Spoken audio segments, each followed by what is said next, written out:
भैया सबके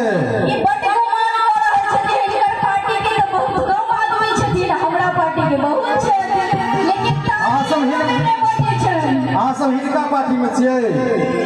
लेकिन कहां बजा रहल छै सब आराम से सुन रहल छै